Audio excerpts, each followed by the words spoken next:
6:22. Joining us again on the Sunrise Morning Show is Sara Salama. She's co-founder and president of Coptic Voice, which is online at copticvoiceus.com. She's also an advisor to In Defense of Christians. Good morning, Sara. Good morning.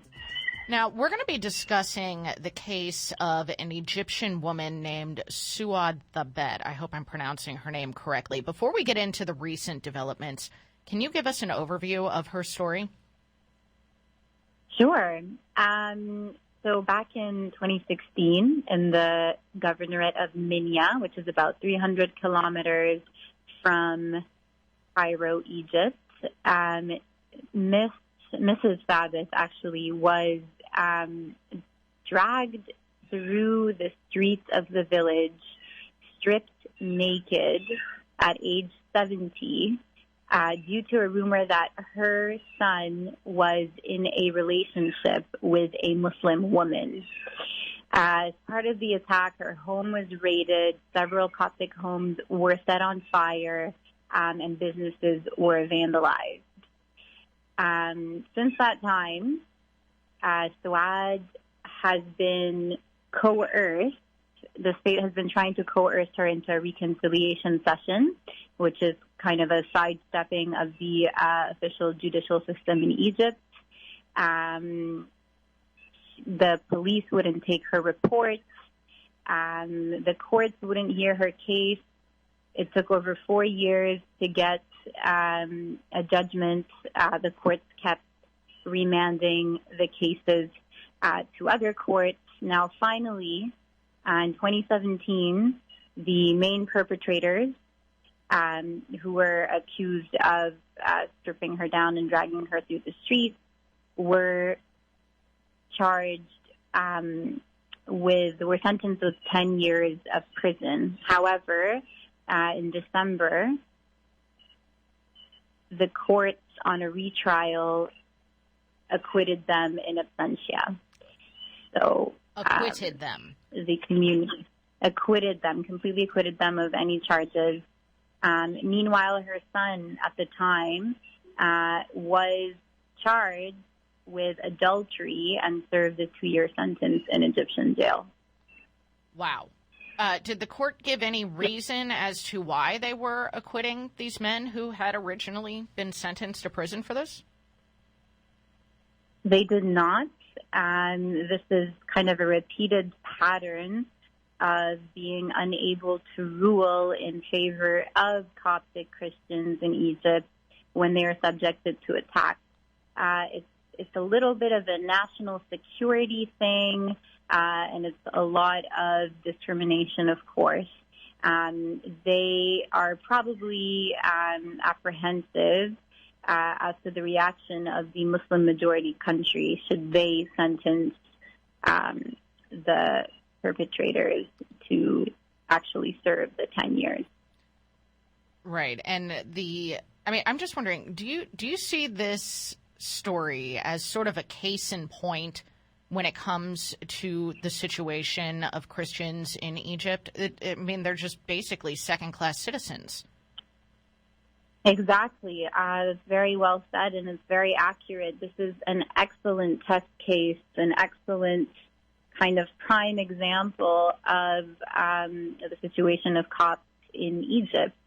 So, for instance, the mere fact that the police wouldn't take her report at the very local level shows you kind of the reticence to find that a Muslim had done a wrong against a Christian individual. In order to get that simple report filed with the police, a bishop had to get involved. And then the head of the syndicate for lawyers had to get involved in order for a court to even hear the case. And then the case, was delayed for several years.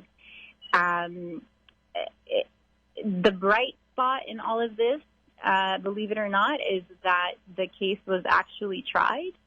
Because I mentioned earlier, a lot of these cases are simply dealt with in reconciliation sessions, which are basically just a village mediation session But the issue with that is 99.9% of the time, the verdicts in those mediation sessions are in favor of the culprits.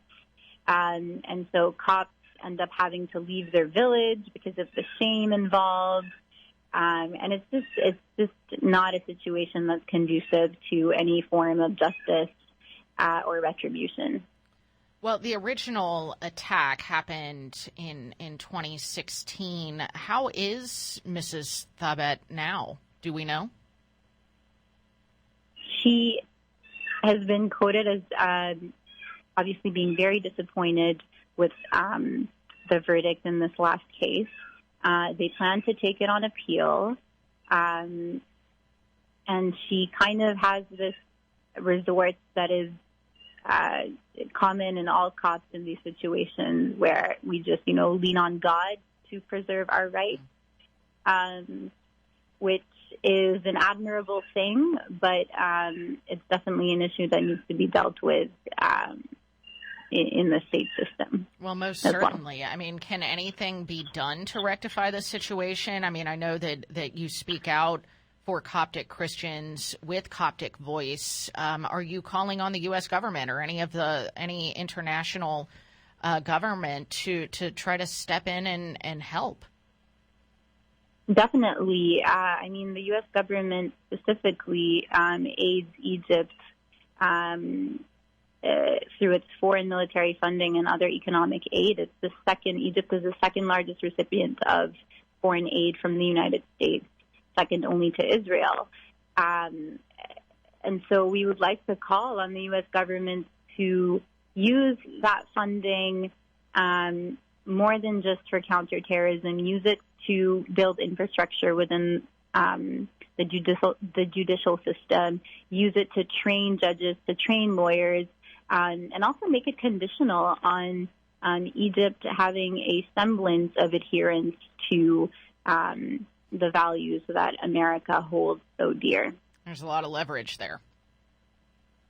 Yeah, definitely. Well, we've been talking to Sara Salama. She's co-founder and president of Coptic Voice and an advisor to In Defense of Christians. You can find In Defense of Christians at indefenseofchristians.org. And Sara, if listeners want to check out more of your work at Coptic Voice, where do they find you? You can visit us on CopticVoiceUS.com. You can add me on Twitter, Sara Salama, LLM, and look out for any kind of articles that I publish on the subject. We will do so, Sara. Thank you so much for your time and for bringing this to light today. Thank you so much for having me. All right, it's 12 till.